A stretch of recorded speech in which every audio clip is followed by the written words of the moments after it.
kita menuju ke Mas Hanta. Mas Hanta, mungkin bisa dijelaskan begini Mas Hanta, kalau nanti ini kan memang belum diputuskan oleh Pak Prabowo Subianto, tapi nanti kabinet yang akan disusun oleh Pak Prabowo dan juga Mas Gibran, ini apakah akan meniru komposisi kabinet ketika Pak Jokowi di periode pertamanya? Itu kan di periode pertama Pak Joko Widodo ini kan komposisi untuk kabinet dari kalangan profesional lebih banyak dibandingkan dengan partai politik. Apakah akan meniru seperti itu atau ada perubahan, Mas Hanta? Ya, itu yang menjadi pertimbangan penting menurut saya, Vita. Kita tahu memang Pak Prabowo punya hak prerogatif, tapi realitasnya kan siapapun presidennya, karena kita sistem presidensil yang berkombinasi dengan sistem multipartai, kadang dia bercorak parlementer, yang sebenarnya komposisi kabinet tidak merepresentasikan kekuatan parlemen. Tapi realitas itu kan kita bicara normatif, realitasnya yang terjadi justru sangat representatif kekuatan di parlemen. Itu terjadi pada era Pak Jokowi maupun era Pak SBY. Nah, komposisi itu terlihat menteri presiden itu tidak mau dikesankan kalau komposisi kabinetnya lebih banyak partai politik ketimbang yang non partai politik seperti Vita tanyakan tadi. Pak Jokowi itu sempat 16 menteri yang dari partai politik. Nah, kemudian ada reshuffle menjadi 18. Jadi tidak lebih dari 50%, meskipun setelah reshuffle sempat naik ya hampir 60%. Nah, dugaan saya ini juga ingin dipertahankan oleh Pak Prabowo untuk mengesankan bahwa ini bukan sekedar kabinet partai politik campur sari berbagai macam kekuatan partai politik, tapi mau mengesankan sebagai zakon kabinet, meskipun itu hal yang mustahil diterapkan dalam sistem multipartai kita yang ekstrim seperti ini. Pastilah mengakomodir kekuatan partai. Nah, karena itu yang dilakukan bisa jadi yang sekarang dilakukan upaya merevisi Undang-Undang Kementerian Negara, yang itu mungkin 39 sampai 40 menteri. Nah, kalau menterinya semakin banyak nomenklaturnya, maka bisa jadi meskipun jatah menteri kepada partai banyak, tapi kalau kemudian komposisi menterinya melebar, itu kan bisa mengurangi persentase dari partai politik. Kita itu jalan tengah mungkin yang akan ditempuh. Saya tidak tahu perkembangan terakhir seperti apa, akan berhasil atau tidak. Tapi pastilah soal tarik-menarik yang kita bahas ini tadi, yang kita sebutkan SDM, antara PAN katanya ada nama Edi Suparno, Maman dari Golkar, kemudian Pak Jokowi mendorong Bahlil, kebelakangan Rosan ketua TKN, belum lagi Menteri BUMN antara Rosan dan Erick Thohir, Menteri Perindustrian PAN dan Golkar. Banyak kan dinamika semacam ini.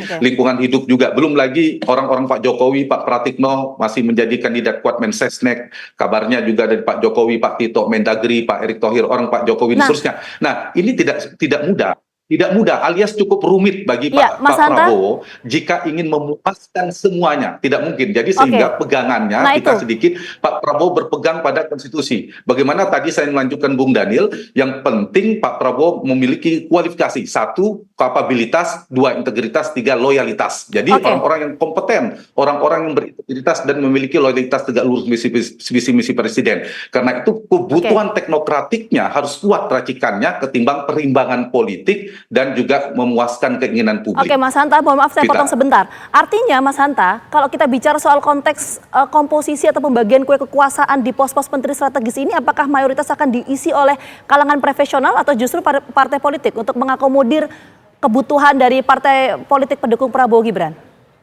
Singkat sebelum kita ke Bang Daniel. Per hari ini pastilah partai politik menginginkan itu yang diincar oleh partai politik. Nah, Pak Prabowo tidak mudah untuk memenuhi semua keinginannya. Sehingga jalan tengahnya, saya menyuarakan dari sisi kepentingan publik, Pak Prabowo bisa melakukan going public namanya, mengadu kepada publik, mendapatkan dukungan publik, sehingga itu tidak harus diserahkan pada partai politik, tapi justru diberikan kepada profesional murni, justru orangnya presiden yang akan menjalankan tugas-tugas strategis yang tadi kementerian strategis secara politik, secara logistik maupun secara elektoral. Itu menjadi salah satu jalan tengah. Atau tadi itu wilayah strategisnya dibagi secara tanda petik merata perimbangan kepada partai politik. Lagi-lagi ini soal leadership ya, ujian leadership dan kepada presiden. Berarti 50-50 ya, profesional dan juga kalangan partai politik ya. Pak Prabowo.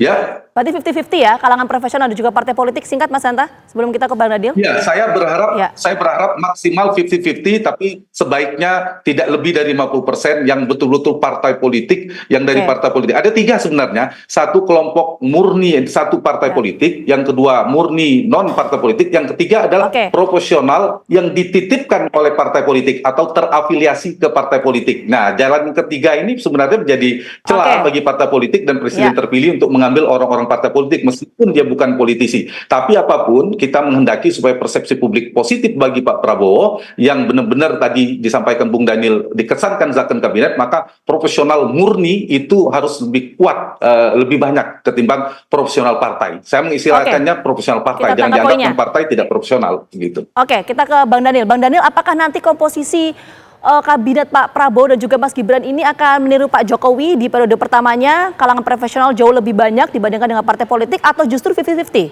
50% partai politik, 50% kalangan profesional? Mbak Vita, Pak Prabowo selama ini selalu bicara terkait dengan penyusunan kabinet itu fokus pada tadi kriteria integritas, kemudian kompetensi. Nah, tentu di atas itu ada namanya loyalitas. Nah, 3 kriteria ini penting sekali. Nah, terlepas mereka dari partai politik atau non partai politik, asal tiga kriteria tadi terpenuhi, terutama dalam konteks misalnya ya, kalau yang disebut tadi mendikotomikan antara profesional atau partai politik. Yang dari partai politik pun itu harus profesional. Jadi tidak ada alasan ketika menyerahkan nama kepada Pak Prabowo misalnya, itu tidak sesuai dengan kompetensinya. Jadi harus dipastikan orang-orang yang disodorkan itu punya kompetensi khusus, dan itu yang jadi pertimbangan Pak Prabowo. Bahkan kan Pak Prabowo sebutkan kalau kemudian nama yang disodorkan itu tidak sesuai dengan kriteria yang diinginkan oleh Pak Prabowo, maka partai politik itu bisa mencari orang lain yang di-endorse oleh partai politik. Jadi 3 kriteria ini itu menjadi syarat mutlak bagi Pak Prabowo, terlepas mereka dari partai politik maupun non partai politik. Oke, baik, nanti kita tunggu ya bagaimana penyusunan komposisi kabinet Pak Prabowo dan juga Mas Gibran. Sekali lagi terima kasih banyak Bang Daniel dan juga Mas Hanta atas waktunya sudah bergabung bersama kami. Sehat selalu. Sama-sama Mbak Vita. Assalamualaikum. Waalaikumsalam warahmatullahi wabarakatuh.